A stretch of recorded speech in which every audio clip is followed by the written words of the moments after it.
దేశ ప్రజలకు reserve bank of India మంచి శుభవార్తను అందించింది. ద్రవ్య విధాన కమిటీ వడ్డీ రేట్లను తగ్గిస్తూ నిర్ణయం తీసుకుంది. హోమ్ లోన్ తీసుకోవాలి లేదా తీసుకున్న వారికి పెద్ద ఉపశమనం కలిగించింది. ఆర్బీఐ ఎంపీసీ రెపో రేట్ను 0.25% తగ్గించింది. దీంతో రెపో రేట్లు 6.50% నుంచి 6.25%కి వచ్చింది. ఈ తగ్గింపును reserve bank governor Sanjay Malhotra తెలిపారు.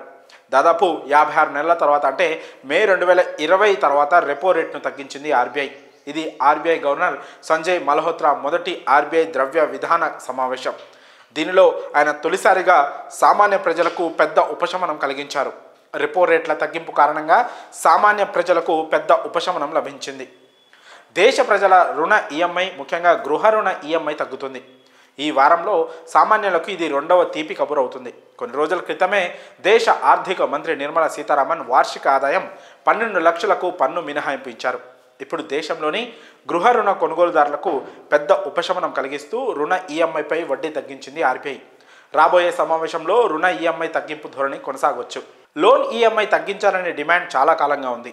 ఆర్బీఐ ఎంపీసీపై కూడా చాలా ఒత్తిడి కనిపించింది. గత కొన్ని సమావేశాల్లో ఎంపీసీలోని 6 మంది సభ్యుల్లో ఒకరు లేదా ఇద్దరు కూడా రెపో రేట్ల తగ్గింపును సమర్థించారు. కానీ మెజారిటీ సభ్యులు రెపో రేటును మార్చకుండా ఉంచడానికి అనుకూలంగా ఉన్నారు.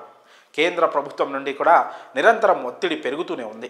సంజయ్ మల్హోత్రా ఆర్బీఐ గవర్నర్ పదవిని చేపట్టినప్పుడు రెపో రేటులో కోత ఉండవచ్చని చాలామంది భావించారు. అందుకు తగ్గట్లే గత 2 సంవత్సరాలుగా వడ్డీ రేట్లు స్తంభింపజేశారు. అందులో ఎటువంటి మార్పు కనిపించలేదు. ఫిబ్రవరి 2023లో రెపో రేటు 0.25% పెరిగింది. అప్పటి నుండి ఎలాంటి మార్పు లేదు. అంతకుముందు మే 2022 నుండి వడ్డీ రేట్లు పెరగడం ప్రారంభించాయి. అప్పుడు ఆర్బీఐ ఎంపీసీ దానిని 0.40% పెంచింది. ఆ తర్వాత ఫిబ్రవరి 2023లో రెపో రేట్లను 2.50% పెంచి 6.50%కి చేర్చింది. అది ద్రవ్యోల్బణం ఆర్బీఐకి పెద్ద ఆందోళన కలిగించే అంశం. ప్రస్తుతం రీటైల్ ద్రవ్యోల్బణం 5% పైనే ఉంది. జనవరిలో ఇది 5% కంటే తక్కువగా తగ్గే సూచనలు కనిపిస్తున్నాయి. మరి ఆర్బీఐ తీసుకున్న ఈ నిర్ణయంపై మీ అభిప్రాయాలను కామెంట్స్ రూపంలో తెలియజేయండి.